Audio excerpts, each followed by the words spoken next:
साथियों नमस्कार। आज हम आपकी मुलाकात करा रहे हैं फरीदपुर विधानसभा में आम आदमी पार्टी के प्रत्याशी जिनका नाम है इंजीनियर जनक प्रसाद जी। इंजीनियर जनक प्रसाद जी, सबसे पहले तो आपका स्वागत है। अब आप बताइए कि जो चुनाव चल रहा है वर्तमान में यूपी में, तो उसमें आम आदमी पार्टी की को आप किस नजरिए से देखते हैं फरीदपुर विधानसभा में और यूपी पूरे चुनाव में? आपके सभी दर्शकों को मेरा नमस्कार। अभी तक राजनीति धर्म जात अगड़े पिछड़े की हो रही थी। जी। उत्तर प्रदेश में पहली बार अब शिक्षा की राजनीति होने जा रही है। हर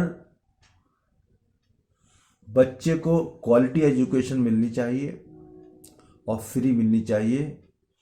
अगर उसका सपना डॉक्टर बनने का है, जज बनने का है, डॉक्टरेट करने का है, इंजीनियर बनने का है, तो हमारी राजनीति ये है कि 1 करोड़ भी खर्च होगा तो वो सरकार खर्च करेगी, क्योंकि सरकार सुबह से शाम तक जनता से जीएसटी लेती है, टैक्स लेती है। जी।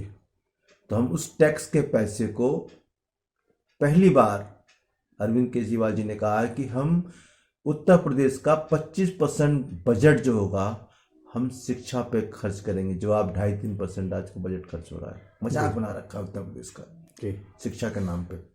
ये तो एक ब्राह्मण का बच्चा भी अगर डॉक्टर बनना चाहता है, इंजीनियर बनना चाहता है, जज बनना चाहता है, आईएएस बनना चाहता है, तो उसका अगर वो उसके पास पैसे नहीं है, चाहे दलित का बच्चा हो, मुसलमान का बच्चा हो, अगड़ा पिछड़ा कोई हो, मानव है, मानव का बच्चा है, शिक्षा लेना चाहता है, 1 रुपए से लेके 1 करोड़ खर्चा भी आएगा। हमारी सरकार बनवा दीजिए, जनता बनवा दे, पैसे की चिंता उसको करने की जरूरत नहीं पड़ेगी। इसकी राजनीति करने जा रहे हैं उत्तर प्रदेश में। ये आपने कहा शिक्षा की राजनीति, शिक्षा जो है बहुत बड़ा अहम रोल प्ले करेगी। अब दूसरी बात यहाँ पे आती है कि आप फरीदपुर विधानसभा में बहुत तैयारी कर रहे हैं काफ़ी समय से। तो अगर हम फरीदपुर विधानसभा में देखें तो क्या क्या चीज़ें वहाँ कमी हैं, आपकी क्या प्रायोरिटी रहेगी वहाँ पे? देखिए, वहाँ की स्थिति कमी क्या, कोई चीज़ दिखती नहीं है जो वहाँ पे जो कमी ना हो। सड़क देख लीजिए तो सड़क में गड्ढे हैं, गड्ढे में सड़क है, कुछ बता नहीं सकते आप। शिक्षा का स्कूल का हालत देख लिए तो गरीब अपने बच्चों को एक मजदूर बनाने के लिए विवश है। वो अपने सपने को दफन कर चुका है। वो मान चुका है कि मेरा बच्चा अब कोई अफसर अधिकारी नहीं बन सकता, मेरा बच्चा तो मजदूर बनेगा। हम उस सपने को जिंदा करने के लिए फरीदपुर में घूम रहे हैं। उसके सपने को जिंदा करने की बात कर रहे हैं कि उसका बच्चा भी अब डॉक्टर इंजीनियर बन जाएगा। जी। लाइट की समस्या है, रोड नहीं है, नालियाँ नहीं है, अस्पताल नहीं है। बीमार पड़ते हैं मेरे को फ़ोन करते हैं, हम जो दिल्ली की सेवाएं हैं उनको कुछ कोशिश करते हैं कि वो दिल्ली जाके ट्रीटमेंट कराएं। हम चाहते हैं कि उनके मोहल्ला क्लिनिक में ही उनका सारा इलाज हो। जी, जैसे कि दिल्ली की सरकार को आप मॉडल सरकार कहते हैं, तो दिल्ली की तरफ से कोई लोग नहीं आ पा रहे हैं आपके प्रचार में, कोई वहाँ से मदद नहीं मिल पा रही है? बिल्कुल आ रहे हैं लोग। अब स्टार्ट हुआ है हमारा। फर्स्ट फेज में लोग लगे पड़े हैं, सेकंड फेज में हमारा है, सब लोग आएंगे यहाँ पे। आएंगे। हाँ। अच्छा, जैसे कि अब परसेप्शन ऐसा बनाया जा रहा है कि यूपी में भाजपा और समाजवादी पार्टी का मुकाबला हो रहा है, तो इसमें आम आदमी पार्टी के लिए क्या रोल रह जाता है फिर? हम बता दें आपको सर, ये परसेप्शन बनाया जा रहा है, लेकिन जिसको 300 यूनिट बिजली मुफ्त चाहिए होगी, 300 यूनिट तो समाजवादी पार्टी वो कह रहे हैं कि हमारा भी 300 यूनिट का है तो ना।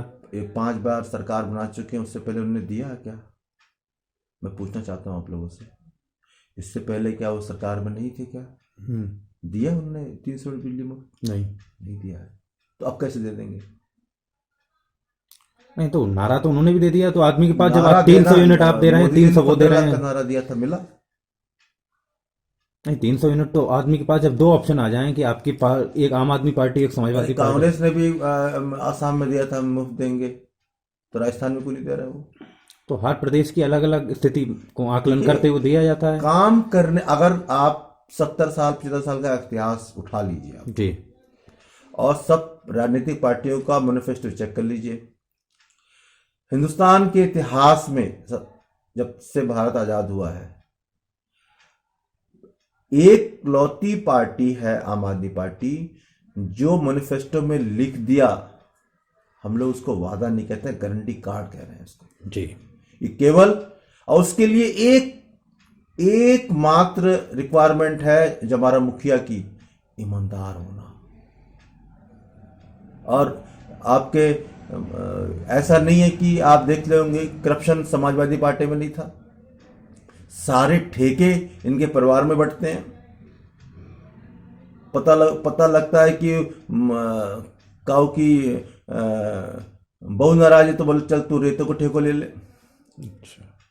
काऊ को भाई नाराज है, काऊ भतीजो नाराज है तो चल यार नदी खोद डाल सारो। कौन नाराज है तो वो कह देते हैं कि भैया तो पुलिस भर्ती के लिए लेना ठेका। ऐसी राजनीति उत्तर प्रदेश में हुई है।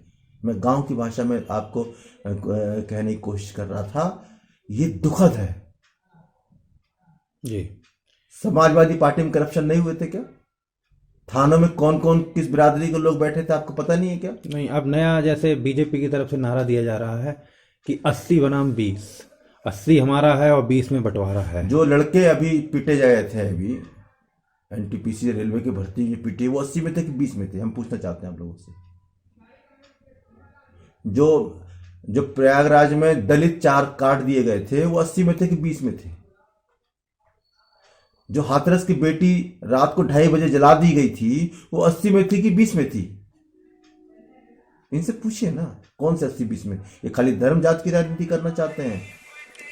तो आप इससे कैसे जीत पाएंगे जब धर्म और जाति का यूपी बिहार का बहुत बड़ा रोल है? तो आप बताइए मुझे कि हमने दिल्ली में कैसे जीता है? अरे दिल्ली और यूपी में बहुत बड़ा अंतर आप पा जाते हैं। दिल्ली में इंसान ही रहते हैं। नहीं, रहते हैं दिल्ली में, लेकिन यूपी और बिहार में जाति पता का है बहुत कि बड़ा रोल प्ले करता है। 45% जो वोटर हैं दिल्ली में, 40 से 45% आपके यूपी के रहते हैं, 40% 30% के आसपास बिहार के रहते हैं, जहाँ जाति धर्म का बहुत बड़ा अखाड़ा है। वोट तो उन्हीं ने दिया है दिल्ली में ना, और किसने दिया है? यूपी दिल्ली के लोकल वोटर कितने परसेंट होंगे आप बता सकते हैं? 15 से 20%। तो उन्हीं ने तो वोट देके आम आदमी पार्टी की सत्ता में बनाया है, या कोई और कोई से वोटिंग थोड़ी ना पड़ी है सर जी। तो उन्हीं लोगों से आप उम्मीद कर रहे हैं? हर गांव में 25-30 लोग आम आदमी दिल्ली के लोग रहने वाले हैं, और गांव में चले जाइए लोग नारा लगाना शुरू कर देते हैं आपकी टोपी देख के। जी। ये हमारी ताकत है। चुनाव जनता लड़ा रही है आपकी फरीदपुर में आम आदमी पार्टी को। हमारी क्या औकात है सर? हम लोग तो नॉर्मल काम करने वाले लोग हैं, और सपा बसपा और बीजेपी का जो अथाह पैसा है हमारे पास, तो इनका एक रत्ती भर भी नहीं है सर। लेकिन जनता ने में मैं एक विश्वास देखता हूं मैं कि जनता इंतजार कर रही है आम आदमी पार्टी का कि ये लोग आए और हम झाड़ू पे वोट लगाएं। झाड़ू पे वोट लगाएं। तो संदेश आपका क्या रहेगा? संदेश रहेगा कि 2022 के बाद, आम आदमी पार्टी की सरकार बनने के बाद, किसी गरीब की मौत हम पैसे के अभाव में नहीं होने देंगे। किसी गरीब का सपना, अगर वो डॉक्टर बनना चाहता है, इंजीनियर बनना चाहता है, तो उसके सपने के बीच में 1 करोड़ का खर्चा भी आएगा तो उसका सपने टूटने नहीं देंगे पैसे का अभाव में। ये हमारा संदेश साफ है।